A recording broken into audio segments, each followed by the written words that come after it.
In 1941, Hitler invaded the USSR with the largest army force to have ever invaded any country. What's worse, Germany and the USSR were friends. Hitler was already at war with Britain and France, and somehow this small country that had brutally lost the First World War was about to win, or so it seemed.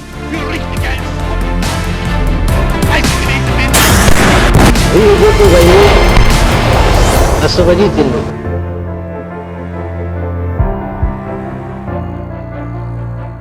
This is how much money you needed to buy one loaf of bread in Germany in 1910.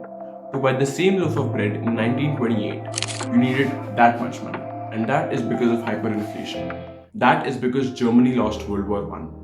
They had to pay a whole bunch of reparations, and so they printed a whole bunch of money, and that led to hyperinflation. The money lost most of its value, and people had to bring whole stacks of money just so that they could buy one loaf of bread. That is when Hitler took over, and he began preparing for war. The Treaty of Versailles limited him at an army of 100k, no aeroplanes, no submarines, no navy, and no air force.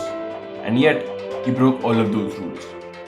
He built an army of about 4 million, a navy, an air force, and nobody stopped him. He created a new currency only so that he could fund his war, and he invaded a whole bunch of countries: Czechoslovakia, Poland, France, and he also picked a fight with Britain. Hitler succeeded in war because he used blitzkrieg. He would attack countries with crazy, insane aggression so that he could take over them before they even had a chance to respond. His army also used to use methamphetamines so that they could increase their alertness and increase their energy. Hitler was certainly very innovative, probably not in a good way though. That is when Hitler and Stalin established a non-aggression treaty. This was very smart on the part of Stalin.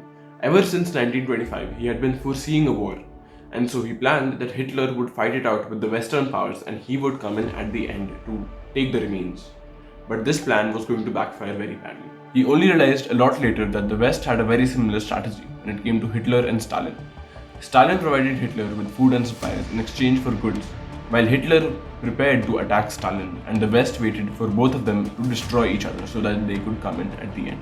The Germans assembled the most powerful invasion force in history to take on the Red Army, which was Stalin's force. As German forces piled up on the Soviet border, both Britain and US warned Stalin that an attack was imminent.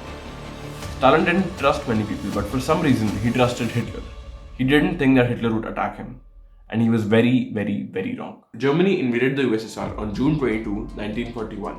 Hitler was ready for a war on two fronts because he thought that the Soviet regime would lose by winter. He was already fighting a war in the West, but now he had begun one in the East only because he expected the Soviet regime to fall apart in 3 to 6 months. He was completely wrong, but the Soviets were still on the back foot. On July 3, 1941, his army chief of staff wrote in his diary that the war had been won. By mid-July, the Germans had advanced 400 miles from the initial border of USSR, and now they were only 200 miles from Moscow.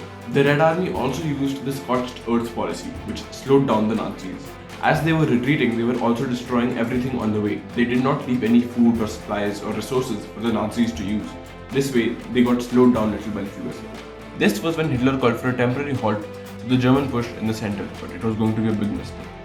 This was where the Russians got the opportunity to regroup. They brought in over 1 million soldiers and 1,000 tanks. Men, women, and children dug in multiple defensive lines around the city. The Germans would soon discover the true grit and determination of the Soviet people. Hitler did not expect this at all, but the citizens of the USSR were going to dig in and fight for their own country. Then on December 6, 1941, the Soviets had had time to regroup and they launched a massive counteroffensive. This continued for more than 3 months, and this was where the tides began to turn. The Germans were not prepared for the Russian winter, and the Soviets were.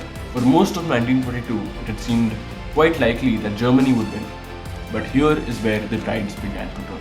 This began at the Great Winter Battle at Stalingrad.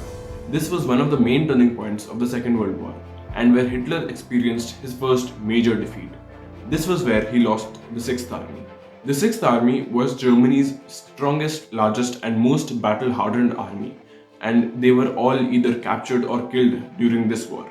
From this point onwards, Germany was fighting a defensive war. What made this war especially bloody was the two tyrants on either side. Surrender is forbidden. The Sixth Army will hold their positions to the last man and the last round. Those were Hitler's words to his general in January 1943.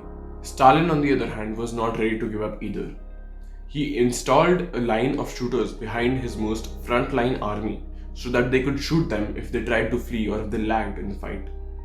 Yes, he was trying to kill his own army people just because they won't fight well enough. After this, though, the German army was pushed back by the Red Army constantly until they reached Berlin. The US also joined in from the west, and the German army was pushed in from both sides to see which side could reach Berlin first. Stalin did end up reaching first, but only because he did not care about his army's safety at all. He sacrificed the safety and well-being of his army to reach Berlin first, and that is why the casualty chart for the USSR in World War II looks something like this. This is the casualties for the USSR, and these are the casualties for every other country. By the time Germany surrendered to the Allies on 8th May 1945, 80% of their casualties had come from the Eastern Front, which equated to about 3 million lives. It is estimated that about 18 million Soviets lost their lives on the Eastern Front, and Hitler shot himself, leaving Europe and Germany completely in ruins. But all was peaceful until the Third World War. Hopefully, though, I'll never have to make that video. In the meanwhile, I hope you like this one. Bye-bye.